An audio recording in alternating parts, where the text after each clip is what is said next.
তোমরা সবাই খুব ভালো আছো আর আমিও খুব ভালো আছি। আজকে নিয়ে চলে এলাম একটা বকখালির ব্লগ। আর আমরা বকখালিতে গেছিলাম প্রায় 1 মাস আগে, বাট ব্লগটা আমি ছাড়ছি অনেক দিন পরে, প্রায় 1 মাস হতে চললো।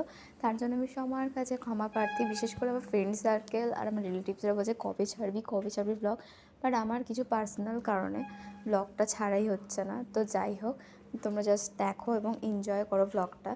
তো আমরা ফাইনালি ট্রেনে উঠে পড়েছি এবং ট্রেনে করে আমরা এখন যেতে চলেছি নামখানা স্টেশন।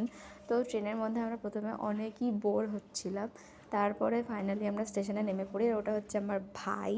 তারপরে আমরা নেমে একটা টোটো রিজার্ভ করার চেষ্টা করছিলাম। ফাইনালি আমরা টোটো একটা পেয়ে যাই এবং সবাই গল্প করতে করতে ফাইনালি আমরা বকখালি পৌঁছেও যাই। এবং হোটেলটা তোমাদের সঙ্গে শেয়ার করা হয়নি, পরে শেয়ার করছি। তারপরে আমরা সোজা চলে গেলাম সি বিচে। তো দেখো এখানে কতটা সুন্দর, মানে মনে যেন একটা আলাদাই জগতে চলে এসেছি। আর এটা হচ্ছে আমার ইভিনিং লুক। অবশ্যই জানিও কেমন লাগছে, কারণ এই দিনটা আমার কাছে খুব স্পেশাল, কারণ ইটস মাই বার্থডে। তো আমরা সবাই ফাইনালি রেডি হয়ে বেরিয়ে পড়লাম। আর আমরা তিনজনেই আজকে গ্রাউন্ড পড়েছি, কাকি, আমি এবং বোন। সেটাই তোমাদের সাথে শেয়ার করছিলাম। এবং এখন আমরা যাব সি বিচে। তো সি বিচে যাওয়ার আগে আমরা একটু কফি খেয়ে নিচ্ছি, কারণ প্রচণ্ড ঠান্ডা ওখানটায়। তো একটু কফি খেয়ে নিলাম। তো তারপরে গেলাম সি বিচে। এখানে কত রকমের জিনিসপত্রের দোকান, বাট এখানে প্রাইসটা একটু হাই, কারণ হাই তো হওয়ারই কথা। তো যাই হোক, তারপরে আমরা চলে গেলাম সোজা মাছ ভাজা স্টলে।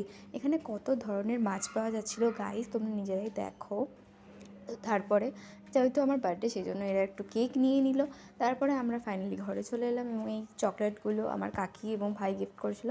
তো তারপরে আমরা সবাই মাছ ভাজা খেলাম এবং খুব মজা করছিলাম। তো তারপরে ফাইনালি রাত হয়ে গেছে এবং আমরা খাওয়া দাওয়া শুরু করে দিয়েছি। আর এখানে আমি একটু শুভর ওপর রাগ করছিলাম। তো যাই হোক, আমি সবসময়ের ওপর রাগ করি, এটা আমার অধিকার guys.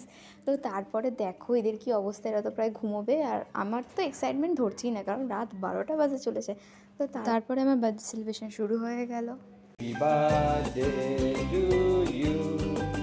Happy birthday to you, dear Didi. Happy birthday to you.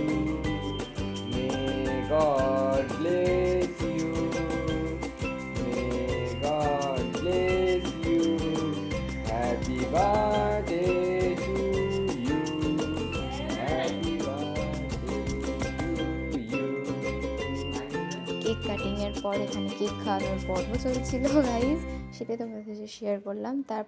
তারপরে এটা ছিল পরের দিন সকালবেলা। আর ওখানে সকালটা ঠিক অন্য রকম। আর আমরা যে হোটেলে ছিলাম তার ব্যালকনিটা ছিল খুব সুন্দর গাইজ। তো আমি ভাবলাম কেন তোমাদের সাথে এটা শেয়ার করবো না, তোমাদের শেয়ার করেই দিই। তো তারপরে আমরা সবাই রেডি সেডি হয়ে ফাইনালি বেরিয়ে পড়লাম এবং আমাদের ব্রেকফাস্টটা সেরে নিলাম এবং চলে গেলাম সোজা সি বিচে গাইজ। আর সেখানে গিয়ে প্রচুর মজা করলাম এবং আবার রিলসও বানিয়েছি গাইজ, যেগুলো তোমরা হোপফুলি দেখে ফেলেছো। এবং তারপরে এখানে ভাই আর বোনের কান্না দেখো, এখানে ওরা খেলা শুরু করে দিয়েছে। তারপরে আমরা ফিরে গেলাম হোটেলে এবং হোটেলে এসে আমরা দুপুরের লাঞ্চের জন্য রেডি হয়ে নিলাম এবং আজকের লাঞ্চের জন্য আমরা বাইরে যাব সেটাই ঠিক করলাম। এবং এই হোটেলের লাঞ্চটা অসাম ছিল গাইজ, পুরো ঘরোয়া। তার বাবলস নিয়ে খেলা শুরু করে দিলাম আমি, বোন এবং ভাই। তো তারপরে সন্ধ্যাবেলা রেডি শেডি হয়ে নিয়ে সবাই বেরিয়ে পড়লাম সি বিচে যাওয়ার জন্য। এবং ফাইনালি আমরা সি বিচে চলেও গেলাম এবং ওখানে গিয়ে দেখো কি সুন্দর সুন্দর পাপ্পির সাথে দেখা হয়েছে আজকে। এবং আজকেও আমরা কিছু মাছ ভাজা নেবো খাবার জন্য। তো মাছ ভাজা নিয়ে এবং ফাইনালি হোটেলে চলেও এলাম এবং এখানে কাকি ওগুলো রেডি করছে। তো তারপর আমরা অনেক মজা করলাম এবং নাচ গান শুরু হয়ে গেল।